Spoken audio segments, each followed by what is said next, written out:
For 10,000 years, the rhythm of human life was dictated by the sun and the seasons. Tools were extensions of the human arm, and power was limited to the strength of a horse, the flow of a river, or the direction of the wind. A merchant in 1700 lived in a world fundamentally similar to that of a merchant in ancient Rome. Everything was hand-produced, local, and finite. But in the late 18th century, in the damp, mineral-rich landscape of Great Britain, that ancient rhythm began to break. Humans learned how to extract power from the earth itself and scale it beyond anything seen before. We call it the Industrial Revolution. Beginning around 1760, spreading to continental Europe and the United States, this event marked the transition from hand production to machines. It was the moment humanity unlocked the stored energy of millions of years and used it to drive the gears of a new civilization. In the mid-18th century, Great Britain was the leading commercial nation on Earth.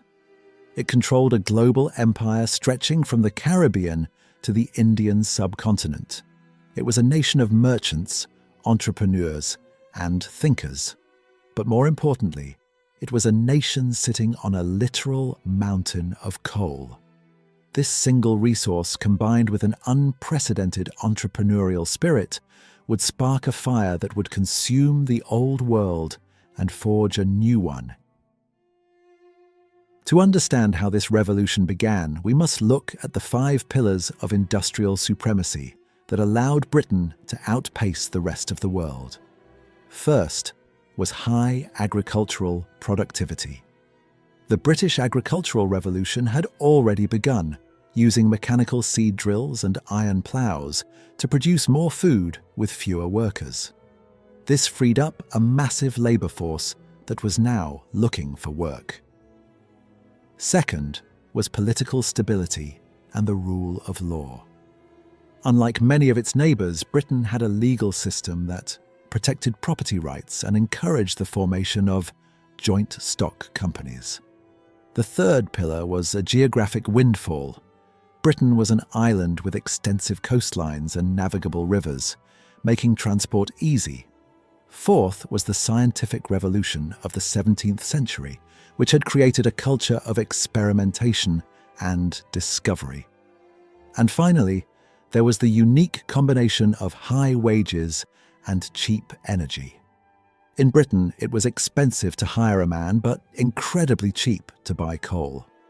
This created a massive incentive to build machines that could do the work of humans.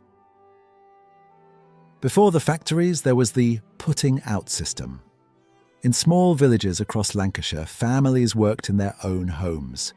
Women would spin raw wool or cotton into yarn, and men would weave that yarn into cloth on hand looms.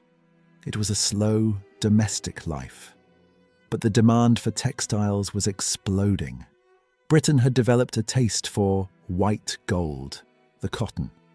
Initially, Britain could not compete with the delicate, hand-woven fabrics coming from India. Indian labour was 5 times cheaper and their quality was unmatched.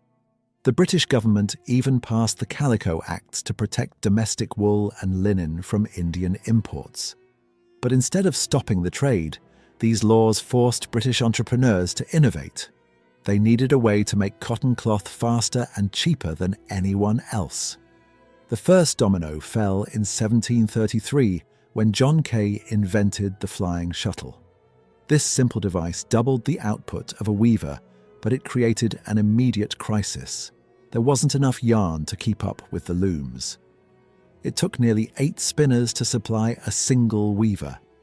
The imbalance remained a bottleneck for decades until James Hargreaves stepped forward with the spinning jenny. This wooden-framed machine allowed a single worker to spin multiple threads at once. It was small enough for a cottage, but it was the first step towards the factory. Then came Richard Arkwright, a man who nurtured inventors and protected his patents with a legal iron fist. He developed the waterframe, a machine that was too large for a home and required the power of a rushing river. Arkwright built the world's first true cotton mill, proving that production was no longer a family affair. It was now an industrial process. Within a few years, Samuel Crompton combined the best of both machines into the spinning mule, which could produce thread finer and stronger than anything made by hand. The result was staggering. In 1750, Britain imported 2.5 million pounds of raw cotton. By 1850, that number had skyrocketed to 588 million pounds. Manchester, once a modest town, earned the nickname Cottonopolis. It was a city of 900 factories, a place where the sky was permanently bruised by coal smoke and the air hummed with the sound of thousands of spindles. But as the cost of cloth fell, the human cost began to rise. The quality of hand-woven Indian cloth remained superior for decades, but British machines were so productive they eventually undersold Indian artisans, destroying an entire industry and leaving millions without work. While the textile mills were spinning the world's clothing, another revolution was happening underground. As coal mines grew deeper to meet the demand for fuel, they faced an enemy: the water. Mines were constantly flooding, and traditional pumps were too weak to clear them. This necessity led to the birth of the steam engine. At the turn of the 18th century, Thomas Newcomen introduced the first successful piston steam engine. These were massive, hulking machines that sat at the mouth of mine shafts. They were incredibly inefficient by modern standards, wasting massive amounts of energy, but because coal was cheap at the mine, it didn't matter. They opened up a great expansion in mining, allowing workers to go deeper into the earth than ever before. The true turning point came when a Scotsman named James Watt realized that the Newcomen engine was cooling its cylinder during every stroke, which was a massive waste of steam. Supported by his business partner Matthew Boulton, Watt perfected an engine that used a separate condenser. This single innovation increased efficiency so much that his engines used only a fraction of the coal required by older models. By the time the Watt engine had been fully developed into a rotative type, it could be used to directly drive the machinery of a factory. For the first time in history, mankind was no longer dependent on the wind, the tide, or the muscle of an animal. A factory could be built anywhere, not just next to a river. Steam was applied to everything. It blew the bellows of blast furnaces, it hammered iron, and it drove the looms. The invisible army of mechanical workers was growing by the thousands of horsepower every year. Steam also transformed the iron industry. For centuries, iron had been smelted using charcoal, which meant the industry was limited by the available wood. But earlier breakthroughs by the Derby family had shown that coke, a purified form of coal, could fuel blast furnaces. This allowed for much larger furnaces and an explosion in production. As cast iron became cheaper and more available, it became a primary structural material.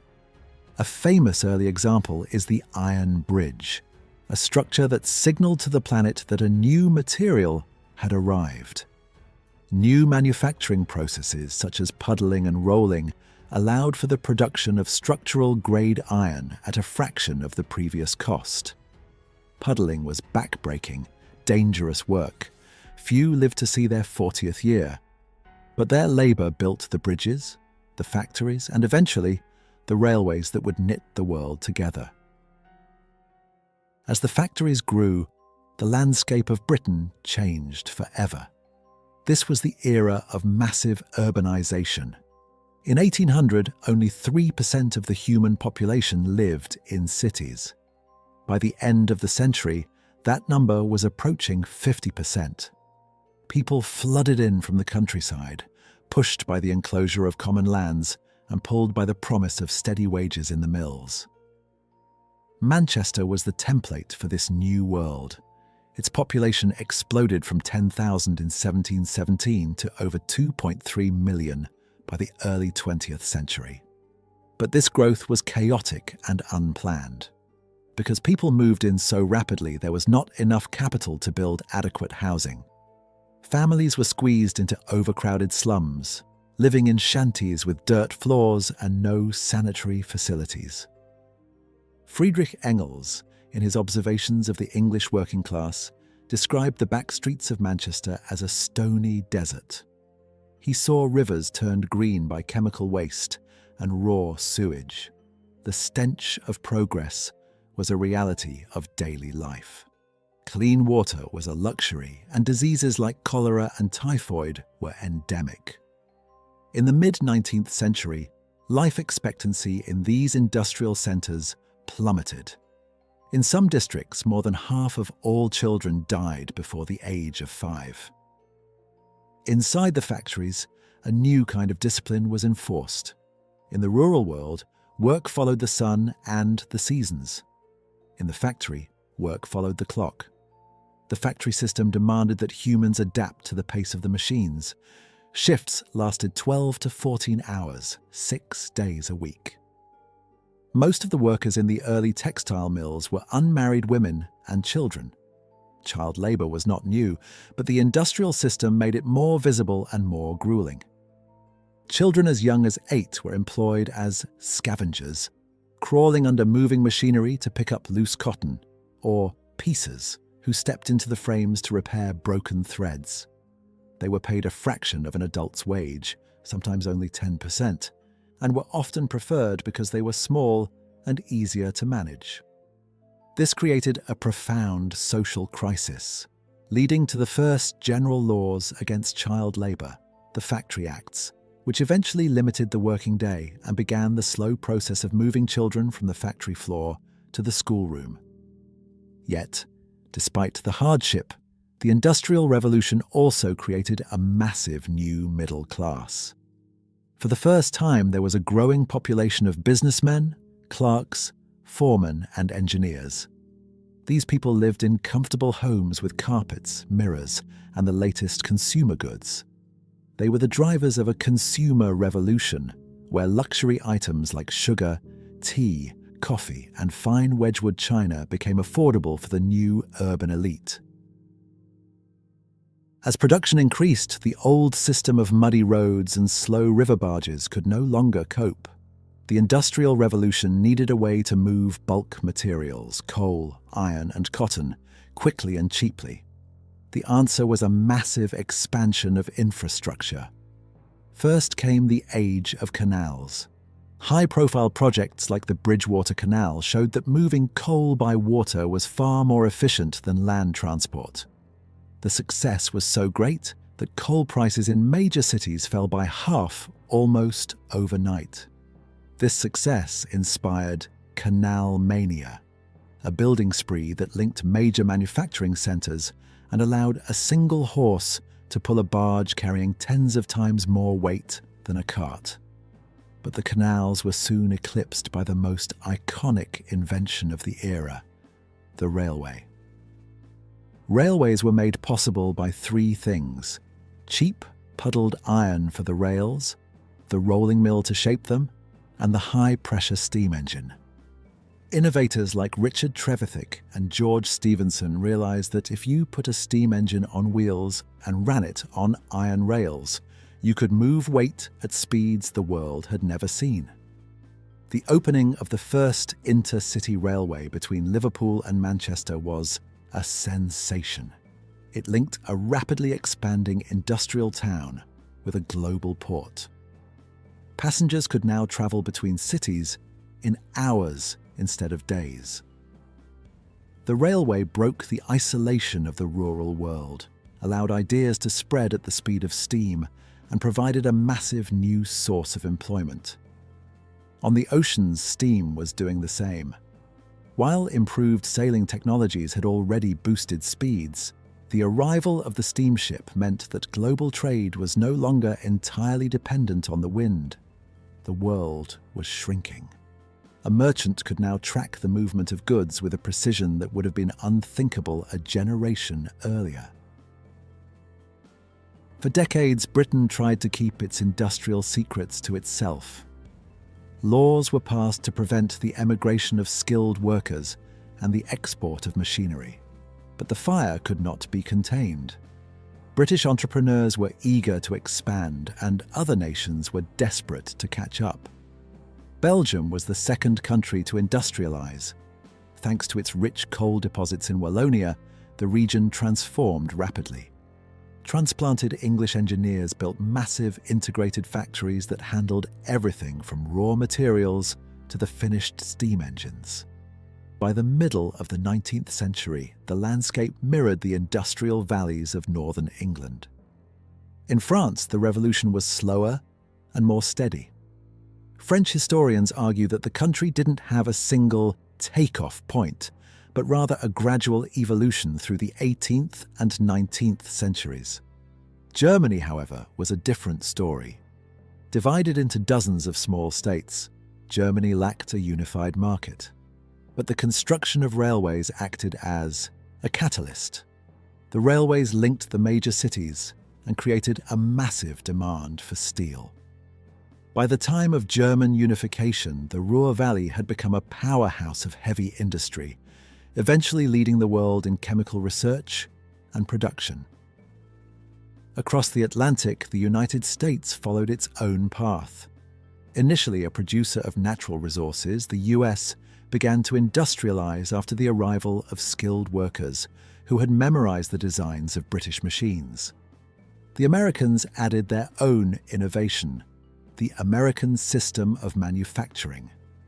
This was the development of interchangeable parts. Instead of each item being made by hand, machines produced precision metal parts that were identical. This allowed for mass production on a scale never seen before. Even in the East, the revolution was taking root.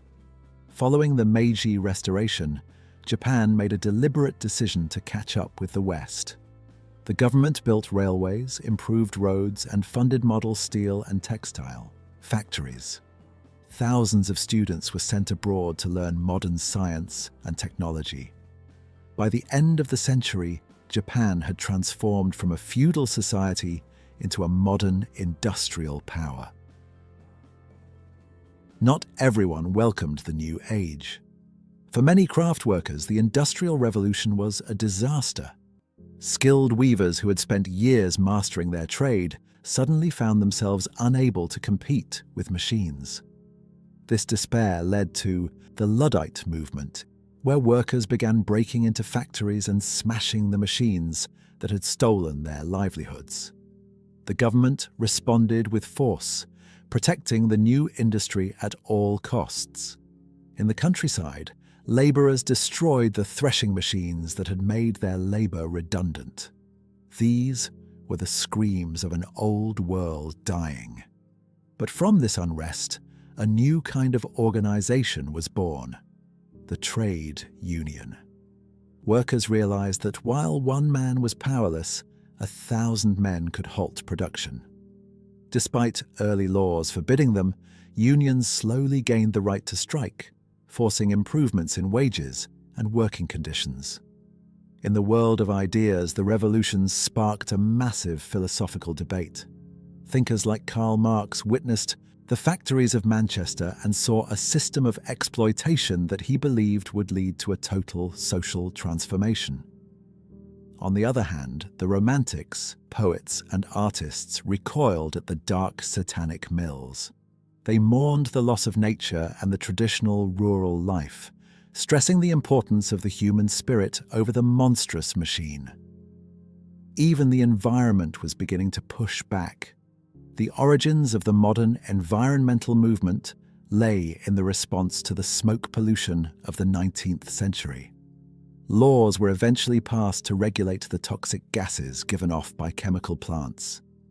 Scientists began to trace the link between polluted water and disease, leading to the construction of massive new sewage systems that diverted waste away from the rivers that had become open sewers. By the middle of the 19th century, the first industrial revolution had matured, but a second wave was coming. One that would be defined not by iron and steam, but by steel, chemicals, and electricity. The invention of the Bessemer process allowed for the mass manufacture of steel, which was stronger and more flexible than iron. It allowed for the construction of skyscrapers and giant industrial corporations. Petroleum began to replace coal, and the internal combustion engine opened the door for the automotive industry. Electricity brought a new kind of magic. Gaslighting, which had allowed factories to stay open late into the night, was replaced by the electrical grid. The rhythm of the city became permanent, 24 hours a day. The age of mass consumption had arrived. Shopping became a cultural activity, with grand department stores offering a dizzying array of goods.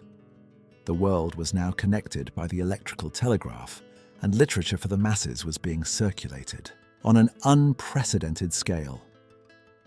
Looking back, the Industrial Revolution was the most important event in human history since the invention of agriculture.